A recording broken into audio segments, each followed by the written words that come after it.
আসসালামু আলাইকুম রহমতুল্লাহি ওয়া বারাকাতুহু। সম্মানিত দর্শক, ১৮ কোটি মানুষ অধ্যুষিত একটি দেশ বাংলাদেশ। আমার যতটুকু ক্ষুদ্র জ্ঞান এবং বুদ্ধি এবং আমি যতটুকু দেখেছি, এই বাংলা এই মুহূর্তে যে অর্থনৈতিক সংকটে আছে, এরকম সংকট স্বাধীনতার পরে কক্ষনো হয়নি। আচ্ছা, দ্বিতীয়ত হলো যে অতীত কালে এই ধরনের সমস্যা ছিল ঠিক ওইরকম আমার জানা নেই। আমাদের দেশে বন্যা হয়েছে, ঘূর্ণিঝড় হয়েছে, প্রাকৃতিক দুর্যোগ হয়েছে, কখনো কখনো রাজনৈতিক দুর্যোগ হয়েছে। ফলে কি হলো, অতীতের যে সমস্যাগুলো, সেই সমস্যাগুলো একটা নির্দিষ্ট এলাকাতে সীমাবদ্ধ ছিল।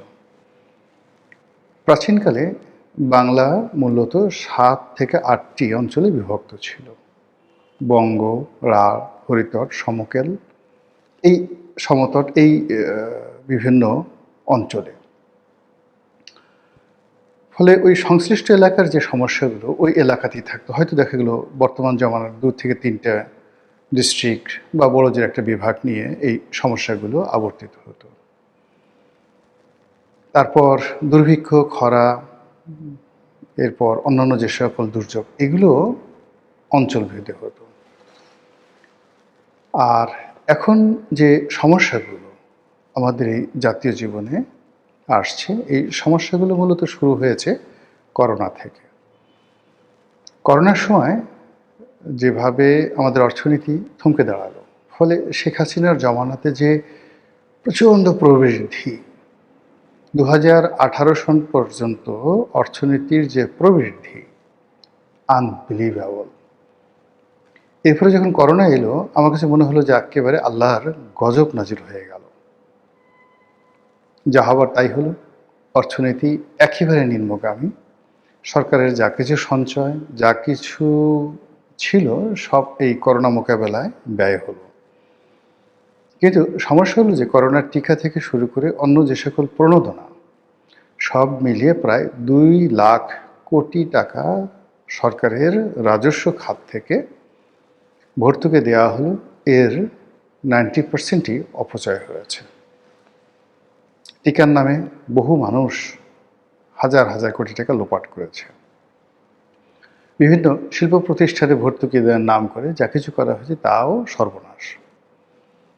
তো এটা প্রথমত একটা ন্যাচারাল ডিজাস্টার, এবং ন্যাচারাল ডিজাস্টার যখন হয় তখন ধড়িবাজ মানুষরা অপকর্ম করে অনেক অন্য যে কোনো সময়ের চেয়ে অমানবিকভাবে। এরপরে এলো ইউক্রেন যুদ্ধ। সেই ইউক্রেন যুদ্ধ এখনও চলমান, এবং ইউক্রেন যুদ্ধের কারণে আমাদের তুলার সাপ্লাই, মেটাল সাপ্লাই, এবং ইউক্রেন থেকে আমরা যে গম আনতাম, পুরো জিনিসটি এলোমেলো হয়ে গেল। এবং এর কারণে আমাদের যে অর্থনীতি যেভাবে থমকে দাঁড়ালো, এরপরে আর কিন্তু ফিরে আসা যায়নি। একের পর এক শিল্প কলকারখানা, তাদের যে ঋণ ছিল সেই ঋণ কুঋণে পরিণত হলো। অনেক শিল্প কলকারখানা বন্ধ হয়ে গেল। যারা এদেশে ব্যবসা বাণিজ্য করতো এবং ব্যাংক ঋণ নিয়ে, তারা যখন দেখলো পরিস্থিতি খারাপ, তখন একটা বিরাট অঙ্কের টাকা তারা মেরে দিয়ে বিদেশে চলে গেল। এবং এভাবে শুধুমাত্র শেখ হাসিনার জমানাতে কম করে হলেও ৫ লাখ লোকের চাকরি চলে গেছে, শিল্প কলকারখানা বন্ধ হয়েছে, এবং কম করে হলেও ৩ লাখ কোটি টাকার, যাকে বলা হয় ব্যাংক ঋণ, খেলাপি হয়ে পড়েছিল। তো এই ৩ লাখ কোটি টাকার যে ব্যাংক ঋণ খেলাপি হয়ে পড়েছিল, এটা কিন্তু কমিয়ে কমিয়ে ১ লাখ বা ১.৫ লাখ বা ১,২০,০০০ কোটি টাকা এভাবে দেখানো হয়েছিল। এই অন্তর্বর্তীকালীন সরকারের সময়টাতে এটা প্রায় ৫ লাখ কোটি টাকা এই ঋণ চলে যায়। এর মধ্যে প্রায় ২ লাখ, আগের ৩ লাখ কোটি টাকা, আর এই ১৭ মাসে আরও ২ লাখ কোটি টাকা যুক্ত হয় শুধুমাত্র ব্যাংকিং সেক্টরে। যে আমাদের ঋণ, জনগণের আমরা যে টাকা দিয়েছি, সেই জনগণের টাকা বিভিন্ন শিল্প কলকারখানায় দেওয়ার ফলে। আচ্ছা, বোঝার চেষ্টা করেন সমস্যাগুলো কীভাবে হলো। এটা গেলো ব্যাংকিং সেক্টরে আমাদের পাবলিক মানি। সরকার ট্যাক্স পেল না, বৈদেশিক ঋণও পেল না, তখন তারা কি করলো? মুদ্রা ছাপালো। প্রথমত যে ব্যাংকগুলো দেউলিয়া হয়ে যাচ্ছিল তাদেরকে বাঁচানোর জন্য মুদ্রা ছাপানো হলো। কত মুদ্রা ছাপিয়েছে আমরা জানি না, আনুমানিক ১.৫ লক্ষ কোটি টাকা মুদ্রা ছাপানো হয়েছে। এখন এই যে মুদ্রাগুলো ছাপানো হলো, এগুলো কিভাবে নষ্ট হলো, আমাদের অর্থনীতিতে কিভাবে নেতিবাচক প্রতিক্রিয়া ফেললো? টাকার মূল্যমান কমিয়ে দিল। ফলে শেখ হাসিনা যে টাকাগুলো রেখে গিয়েছিলেন, তখন ১০০ টাকার যে মূল্য ছিল ২০২৪ সালের আগস্ট মাসে, এখন সেই টাকা ইউনূসের জমানাতে সেই টাকার মূল্য হয়ে গেছে ৪৬ টাকা, মানে ৫৪ টাকা নাই। আর এই এক মাসে এটা আরও কত নিচে নামছে, এটা আর কয়দিন পরে টের পাবেন। ইউনূস সাহেব বিদায় নিলেন। যখন তিনি বিদায় নিলেন তখন মানে প্রথমত শেখ হাসিনার জমানাতে ২০১৮-১৯ থেকে বা ২০ থেকে ধরুন ২৪ পর্যন্ত ৪ বছরে ৫ লাখ লোকের চাকরি গেছে। নতুন করে ইউনূসের জমানাতে আরও ৫ লাখ লোকের চাকরি চলে গেছে। বেকার ঠেকার আরও তো অনেক আছে, শুধুমাত্র ডাইরেক্ট চাকরি চলে গেছে। তো এটার একটা বিরাট ধাক্কা অর্থনীতিতে লেগেছে। তারপর যেটা হলো যে টাকার মূল্যমান কমে গেছে, দ্রব্যমূল্যের দাম বেড়ে গেছে। সরকার অভ্যন্তরীণ খাত থেকে দুইভাবে টাকা নিয়েছে। একটা হলো ব্যাংকিং খাত থেকে লোন করেছে, সেই লোনের পরিমাণ কত আমরা জানি না, not less than ১ lakh crore টাকা। আর টাকা ছাপিয়ে পরিস্থিতি সামাল দিয়েছে আরও ১ লক্ষ কোটি টাকা। আর বিদেশ থেকে ঋণ নিয়েছে $12 বিলিয়ন, তাহলে প্রায় ১.৫ লক্ষ কোটি টাকা বিদেশ থেকে ঋণ নিয়েছে। তো ১.৫ লক্ষ কোটি টাকা, ১ লক্ষ ১ লক্ষ, কত হলো? ৩.৫ লক্ষ কোটি টাকা ১৭ মাসে চিবিয়ে চিবিয়ে খাওয়া হয়েছে। এরপর তারেক রহমান সাহেবের সরকার এলো, আসার সঙ্গে সঙ্গে ইরানের সাথে ইসরায়েল এবং আমেরিকার যুদ্ধ। এই যুদ্ধে এই মাত্র অল্প কয়েকদিনে মানে শুধুমাত্র যে জ্বালানি তেল প্রতিদিন যে আমরা বিক্রি করছি, এতে নাকি সরকারের প্রায় ৩০০ কোটি টাকা, মানে ২৭৬ কোটি টাকা প্রতিদিন সরকারকে ভর্তুকি দিতে হচ্ছে। আচ্ছা, সরকার যদি জ্বালানি খাতে ভর্তুকি দেয়, তাহলে অন্য যে ব্যবসা বাণিজ্য, এই জ্বালানি যখন আবার আমদানি করা হবে, সেখানে কি পরিমাণ টাকা যাবে? সব মিলিয়ে অর্থনীতিতে যে অবস্থা পৌঁছে গেছে, এটা আপনাকে আমাকে সবাইকে বুঝতে হবে পৃথিবী এখন কিভাবে চলছে। আমি যে কথাগুলো বলছি এটা কোনো ম্যালিস নয়, প্রেজুডিস নয়, কাউকে ছোট করা নয়, হেয় করা নয়। যে সমস্যা সরকার মোকাবেলা করছে, সরকারের হাতে কোনো জাদুর কাঠি নেই। রাতারাতি তাকে বিদেশ থেকে ঋণ আনতে হবে অথবা টাকা ছাপাতে হবে, এছাড়া অন্য কোনো ওয়ে নাই। এই মুহূর্তে যে অর্থনীতির অবস্থা, সেখানে নতুন বিনিয়োগ, কর্মসংস্থান সৃষ্টি, তারপর অভ্যন্তরীণ সম্পদ সংগ্রহ করা, মানে ট্যাক্স বাড়ানো, এটি সম্ভব না, জিরো। আজকে যদি তেলের দাম বৃদ্ধি করা হয়, হাজার হাজার মানুষ রাস্তায় নেমে যাবে। নতুন সরকার এখনও প্রশাসন গুছিয়ে উঠতে পারেনি, ২৪ ঘন্টার মধ্যে সরকারের পতন ঘটে যাবে। ফলে সরকার প্রচুর ভর্তুকি দিচ্ছে, কিন্তু তেলের উপর তারা কোনো মূল্যবৃদ্ধি করছে না। আপনারা জানেন যে ভেনেজুয়েলা সেখানে ১ সপ্তাহ ছুটি ঘোষণা করেছে তেলের অভাবের কারণে। যেখানে আমেরিকার মানে ল্যাটিন আমেরিকার একটা দেশ ভেনেজুয়েলা এবং পৃথিবীর বৃহত্তম তেল উৎপাদনকারী, তো বৃহত্তম তেল উৎপাদনকারী, সেখানে তো যুদ্ধ হচ্ছে না, কিন্তু সেখানে তেলের ক্রাইসিস কেন? ফিলিপিন্সে সেখানে তেল নিয়ে জরুরি অবস্থা জারি করা হয়েছে, জাস্ট জরুরি অবস্থা জারি করা হয়েছে।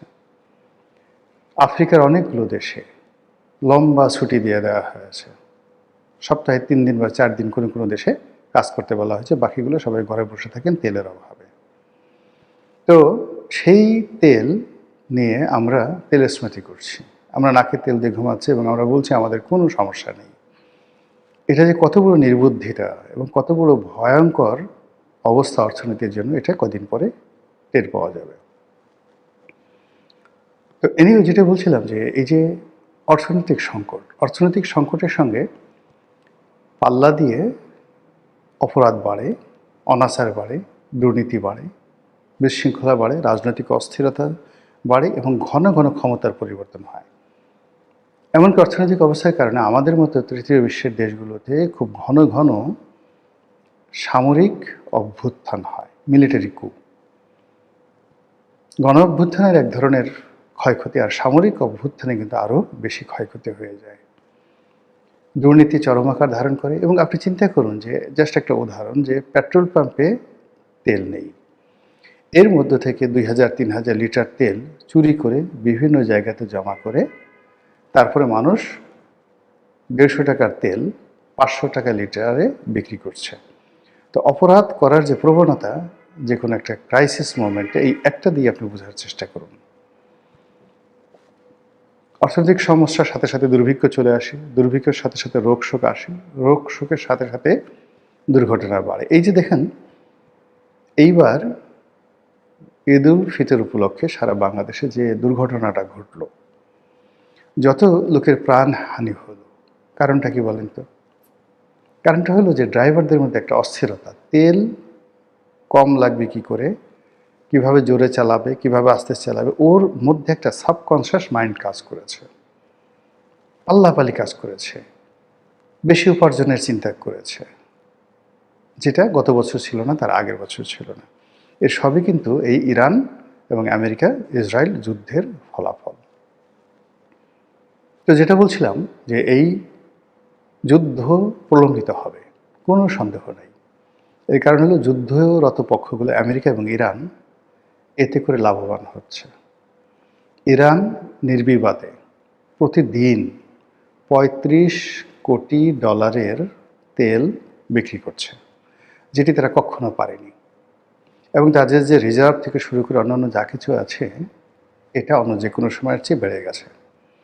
এবং এই যে তারা তেল বিক্রি করছে, অন্যান্য সময়টিতে ধরুন যখন $70 পার ব্যারেল ছিল, তখন ইরান এই তেল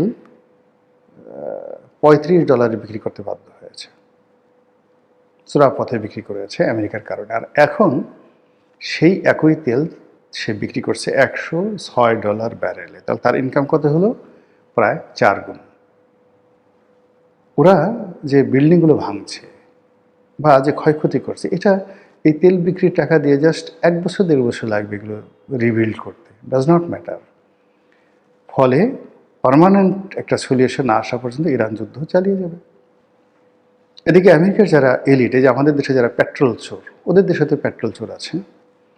এই যে পেট্রোলের দাম বা তেলের দাম ফ্লাকচুয়েট করছে, সকালবেলা ধরুন $100 পার ব্যারেল, বিকালবেলা হয়ে যাচ্ছে $106। এর মধ্যে যারা ধড়িবাজ, তারা ইচ্ছে করে দাম কমাচ্ছে, আবার ইচ্ছে করে দাম বাড়িয়ে ট্রিলিয়ন, মানে 1000 বিলিয়নে 1 ট্রিলিয়ন ট্রিলিয়ন ডলার এই আমেরিকার ব্যবসায়ীরা লুটে নিচ্ছে।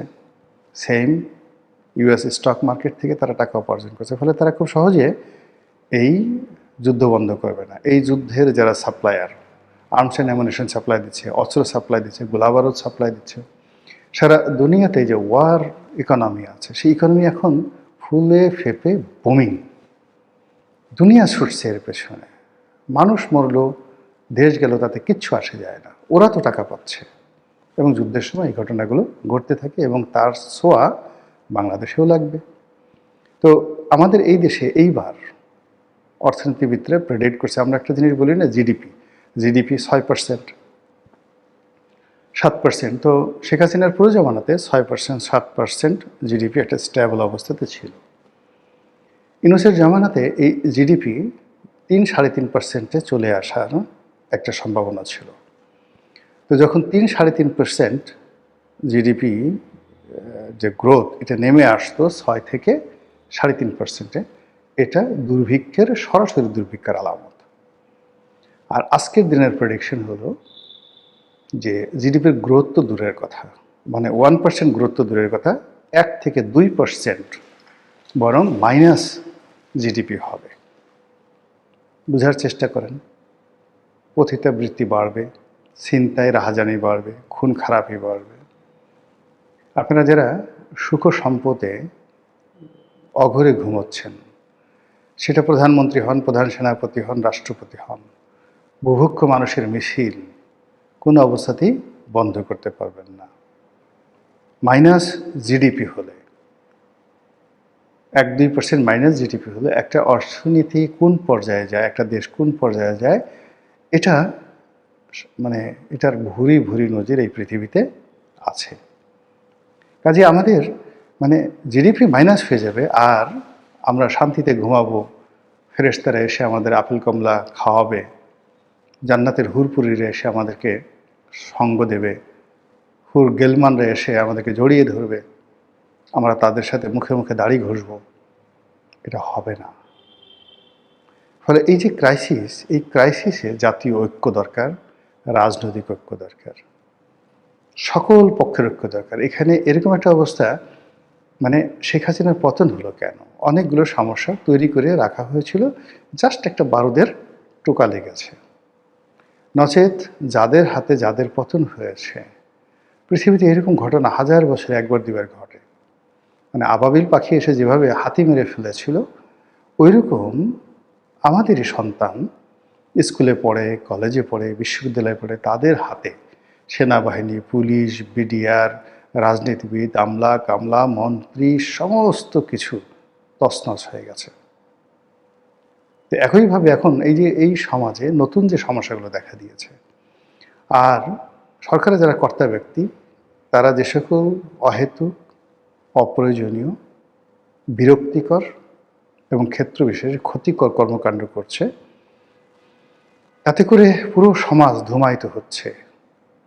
পুরো সমাজে যে ঘাগুলো দগদগ করে যন্ত্রণা দিচ্ছে, পুঁজ হয়ে গেছে, সেখানে একটা ক্ষুদ্র ঘটনায় কী পরিমাণ ক্ষতি হতে পারে একমাত্র আল্লাহ রাব্বুল আলামিন জানে। মহান আল্লাহ আমাদের সবাইকে হেদায়েত দান করুন, হেফাজত করুন। আসসালামু আলাইকুম ওয়া রাহমাতুল্লাহি ওয়া বারাকাতুহু।